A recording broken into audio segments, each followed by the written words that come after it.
ये वही जिला परिषद का कक्ष है जहां का मामला पटना उच्च न्यायालय में कई वर्षों से चल रहा था और उसके बाद लगातार पटना उच्च न्यायालय में मामला खत्म होने के बाद दूसरा मामला पहुंच ही जाता है। वर्तमान में यह मामला है अविश्वास प्रस्ताव को लेकर के।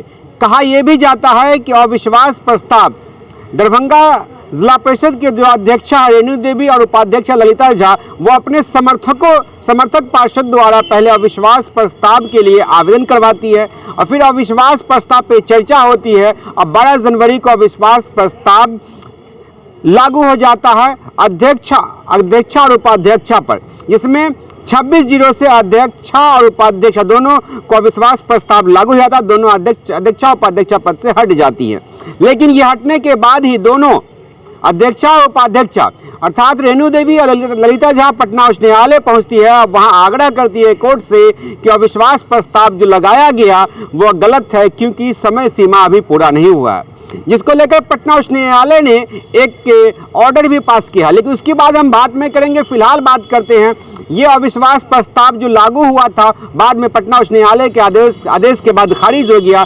ये अविश्वास प्रस्ताव तब लागू हुआ जब इसी जिला परिषद के 2 MSU के जो जिला परिषद सदस्य थे वो कई महीनों से दरभंगा कारागार में बंद थे। जैसे ही वो निकलते हैं सुबह अविश्वास प्रस्ताव की बैठक होती है, अविश्वास प्रस्ताव लागू हो जाता है। कहीं ना कहीं सागर नवोदिया और अमित ठाकुर ने अपना बहुमत दिखाया, अपनी पावर शक्ति प्रदर्शन दिखाया और अध्यक्षा उपाध्यक्षा को कुर्सी से हटाने का जो पूरा रणनीति था उसे सही साबित किया। अब आते हैं कोर्ट के ऑर्डर पे। पटना उच्च न्यायालय का ऑर्डर आया है जिसमें कहा गया है कि अविश्वास प्रस्ताव समय से पहले लगाया गया इसलिए खारिज होता है। और जैसा कि संघ के जो अध्यक्ष हैं अवधेश यादव जी, उन्होंने बयान देते हुए गंभीर आरोप लगाया कि अध्यक्षा और उपाध्यक्ष दोनों साजिश के तहत पहले अविश्वास प्रस्ताव का आवेदन अपने चहेते सदस्यों द्वारा करवाती है, फिर अविश्वास प्रस्ताव पर बैठक होती है, अविश्वास प्रस्ताव लागू होता है। जब वो देखती हैं कि वो हार गई हैं तब वो फिर कोर्ट चली जाती हैं। उन्होंने ये भी कहा कि कोर्ट का आदेश आया है कि यदि 2 आवेदन अविश्वास प्रस्ताव का आवेदन की नोटिस जैसे ही प्राप्त होती है अध्यक्षा उपाध्यक्षा को तो 2 दिन के भीतर अविश्वास प्रस्ताव के लिए तिथि निर्धारित करना है और समय, तिथि और स्थान, ताकि चुनाव हो अविश्वास प्रस्ताव लागू हो सके। और कल ही संघ के अध्यक्ष जो अवधेश यादव उन्होंने कहा कि इस संबंध में आवेदन अध्यक्षा उपाध्यक्षा और दरभंगा के DM कमिश्नर तक 2 दिन के भीतर तिथि निर्धारित नहीं कर दी जाती है तो अध्यक्षा उपाध्यक्षा अयोग्य घोषित हो जाएंगी। यदि तिथि निर्धारित की जाती है अविश्वास प्रस्ताव की जो प्रक्रिया वो की जाती है उसमें यदि वो हार जाती हैं तो भी वो अयोग्य हो जाएगी पूरे इस 5 वर्षीय के लिए। इस 5 वर्षीय में वो चुनाव किसी प्रकार का नहीं लड़ पाएगी। अर्थात कि यदि पुनः अविश्वास प्रस्ताव लगता है तो उसमें वो अध्यक्षा या उपाध्यक्षा के लिए फाइट नहीं कर पाएंगी। अब सुनिए क्या कुछ कह रहे हैं इसमें जिला परिषद सदस्य संघ के जो अध्यक्ष अवधेश यादव। वो जिला परिषद में पूरा तिक्रम का खेल चल रहा है। निवर्तमान कहिए या पूर्व अध्यक्ष कहिए, पूर्व अध्यक्ष और उपाध्यक्ष रेणु देवी और ललिता झा के द्वारा तिक्रम और जाल फ्रेव का खेल खेला जा रहा है। एक तो सर्वप्रथम 3 जनवरी 2024 को खुद अपने कुछ खास समर्थक पार्षद के द्वारा खुद ही अपने खिलाफ अविश्वास लगाई और खुद एक दिन में आनन फानन में बिना विचार बिना किसी नियम कानून को देखे हुए खुद 3 तारीख को, क्योंकि एक बात नोट कर लीजिए कि तिथि निर्धारण 7 दिन के अंदर में अध्यक्ष को ही करना है। 3 तारीख को 14 पार्षद उनके जो खास समर्थक पार्षद थे जो 12 तारीख की बैठक में उपस्थित भी नहीं हुए, वही पार्षद लोग बैठक के लिए अविश्वास का प्रस्ताव का नोटिस दिया।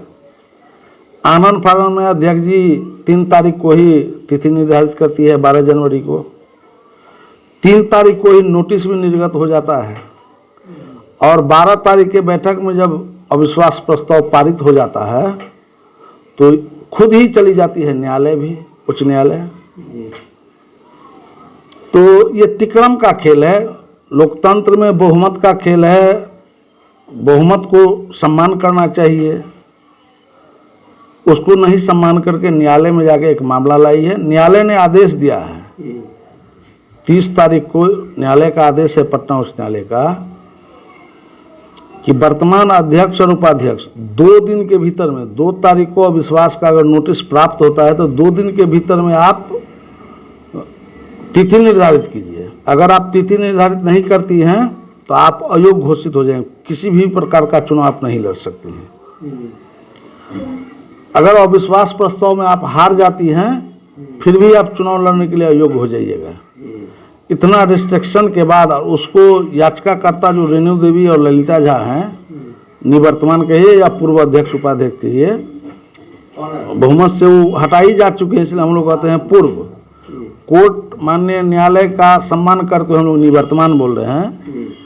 तो ये निवर्तमान जो अध्यक्ष उपाध्यक्ष हैं, इन्होंने कोर्ट के शरण में गया और खुद अपने ऊपर भी एक हथकंडा ले ली कि ये भविष्य में चुनाव नहीं लड़ सकती हैं। अगर अविश्वास प्रस्ताव में फिर दोबारा गिर जाएगी तो ये फिर चुनाव नहीं लड़ सकती हैं। और हम लोगों ने आज 15 पार्षदों ने पुनः आज उच्च न्यायालय के निर्देशानुसार आज 2/2/2024 को 2 फरवरी 2024 को 15 माननीय पार्षदों ने अध्यक्ष उपाध्यक्ष के विरुद्ध अविश्वास प्रस्ताव की नोटिस अध्यक्ष महोदय को दिया है, जिला दंडाधिकारी को दिया है, आयुक्त महोदय को दिया है और मुख्य कार्यपालक पदाधिकारी को दिया है। तो अभी ये जो बात चल रही थी कि 15 फरवरी को एक बैठक बुलाई जाएगी, इस तरह का क्या था, वो अब नहीं होगा? 15 फरवरी को राज्य निर्वाचन आयोग के निर्देशानुसार जिला दंडाधिकारी ने 15 फरवरी को अध्यक्ष उपाध्यक्ष के निर्वाचन के लिए हम लोगों को सूचना हस्तगत कराया है। लेकिन क्योंकि बीच में ही 30 तारीख को आ गया, 31 तारीख को न्यायालय का आदेश आया है, ये कंट्रोवर्सी है कि चुनाव, ये अध्यक्ष उपाध्यक्ष का चुनाव होगा या पुनः अविश्वास। तो हम लोगों ने दोनों स्तर पर, जितने भी हम लोग विरोध में हैं, सारे पार्षदों ने एक रणनीति बनाया कि कोर्ट का भी सम्मान करना है, तो इसलिए आज अविश्वास भी लगा दिया। और सिंगल बेंच ने जो एक तरफा आदेश दिया है बिना हम लोगों का पक्ष जाने हुए, उसके खिलाफ डबल बेंच में, पटना उच्च न्यायालय के डबल बेंच में हम लोगों ने PLI दायर किया है। अगर इस बीच में PLI के आधार पर हम लोगों को राहत मिल गया, स्टे, सिंगल बेंच के आदेश को अगर स्टे कर दिया, तो 15 तारीख को अध्यक्ष उपाध्यक्ष का चुनाव होना है। जो नोटिस मिल रही है कुछ सदस्य को, सभी सदस्यों को मिल रही है, तो अविश्वास यदि ये लग जाता है, इस तरह का कोर्ट का आदेश है अविश्वास के लिए बैठक बुलाना निर्वाचन के लिए, तो लग जाता है तो फिर 15 को होगा चुनाव। ये न्यायालय पर, पटना उच्च न्यायालय पर निर्भर करता है कि हम लोगों ने एक तरफ सिंगल बेंच ने आदेश निर्गत किया, उसका सम्मान करते हुए हम लोगों ने, कोर्ट का स्पष्ट आदेश है कि 2 फरवरी 2024 को अगर पीड़ित निर्वाचित सदस्यों के द्वारा अविश्वास प्रस्ताव का नोटिस दिया जाता है तो उस पर तत्क्षण अध्यक्ष और उपाध्यक्ष 2 दिन के भीतर में तिथि निर्धारित करेगी। अगर नहीं करती है तो ये फुल्ली अयोग्य घोषित हो जाएगी। सुन रहे हैं कि अब जिला परिषद को कहीं कहीं प्रलोभन भी दिया जा रहा है, इस तरह का माहौल बन रहा है, होटलें बुक हो रही है। पूरे ये जो टाइम टेकन चल रहा है कि किसी तरह समय बढ़े ज़्यादा से ज़्यादा, ये इसका मतलब है कि वर्तमान जो निवर्तमान अध्यक्ष या पूर्व अध्यक्ष उपाध्यक्ष के रेणु देवी और ललिता झा के द्वारा इनका खरीद फरोख्त का धंधा चल रहा है। मुझको भी प्रलोभन मिला है, करोड़ों करोड़ का प्रलोभन दिया जा रहा है कि आप 4 लेके आइए, आपको 4 करोड़ देते हैं। ये चल रहा है, लेकिन हम जो कल 26 थे, आज के डेट में 32 हम लोग हैं और निश्चित रूप से अविश्वास प्रस्ताव पुनः पास होगा। पुनः हम लोग नए अध्यक्ष और उपाध्यक्ष का चुनाव जीतेंगे। नए लोकतांत्रिक व्यवस्था का जो मान सम्मान है उसके तहत हम लोग लोकतांत्रिक ढांचा, जिसको 2 साल में जो लोकतांत्रिक व्यवस्था को चरमरा दिया गया, निर्वाचित सदस्यों पर जिस प्रकार फर्जी और झूठी मनगढ़ंत मुकदमा दायर की गई। आप कितना आश्वस्त हैं कि आपके जो सदस्य हैं? हम कल 26 थे और आज 32 हैं। करोड़ का चक्कर है तो कुछ भाग भी कुछ नहीं होने वाला। हम लोग बकरी और बैल नहीं हैं। हम लोग निर्वाचित 50,000 60,000 जनता का प्रतिनिधित्व कर रहे हैं। बड़ी आशा और उम्मीद से हम लोगों को जनता ने चुन के भेजा है। जनता का एक ही काम है, विकास, भ्रष्टाचार को समाप्त करना और जिला का विकास करना। यही उद्देश्य के साथ हम लोग हैं और हम लोग अटूट हैं। अपना परिचय। मैं अवधेश कुमार, जिला परिषद सदस्य मनीगाछी 34/11/2 और जिला परिषद सदस्य संघ का अध्यक्ष हूँ। ये जो सदस्य बोल रहे थे जिला परिषद सदस्य संघ के ये अध्यक्ष अवधेश कुमार यादव, जो मनीगाछी जिला परिषद क्षेत्र से आते हैं। इन्होंने क्या कुछ आरोप लगाया और क्या कुछ इन्होंने ये भी कहा कि जो टाइम ले रही हैं अध्यक्ष या उपाध्यक्ष इसलिए ले रही हैं ताकि ये मैनेज कर सके, क्योंकि ये विख्यात है, प्रसिद्ध है कि जब भी अविश्वास लगता है तो पार्षदों की खरीद और बिक्री की जो होती है प्रारंभ हो जाती है।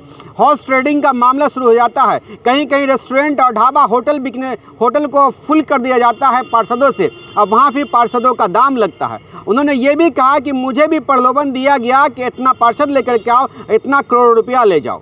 ये आरोप कितना सच है या झूठ है ये तो आने वाला समय ही बताएगा, लेकिन ये केवल आरोप उन्होंने लगाया। लेकिन ऐसा देखने को हमेशा मिलता है कि अविश्वास प्रस्ताव लगने के बाद पार्षद हो या फिर समिति हो जो प्रमुख का चुनाव होता है, इसमें खरीदने की प्रक्रिया तेज़ हो जाती है। ये मामला कहीं ना कहीं अवैध रूप से की ही जाती है। फिलहाल दर्पण 24 न्यूज़ के लिए एमएच खान दीजिए इजाज़त, फिर मिलेंगे किसी अन्य खबरों के साथ। थैंक यू फॉर वॉचिंग दर्पण 24 न्यूज़। खबर को सबसे पहले पाने के लिए YouTube पर देख रहे हैं तो सब्सक्राइब करें, Facebook पर देख रहे हैं तो फॉलो करें। कमेंट्स में अपनी राय या अपने आस पड़ोस में समस्या हमें बताएं। हमें सपोर्ट करने के लिए लाइक और शेयर अवश्य करें। धन्यवाद। थैंक यू फॉर वॉचिंग दर्पण 24 न्यूज़। खबर को सबसे पहले पाने के लिए YouTube पर देख रहे हैं तो सब्सक्राइब करें, Facebook पर देख रहे हैं तो फॉलो करें। कमेंट्स में अपनी राय या अपने आस पड़ोस में समस्या हमें बताएं। हमें सपोर्ट करने के लिए लाइक और शेयर अवश्य करें। धन्यवाद।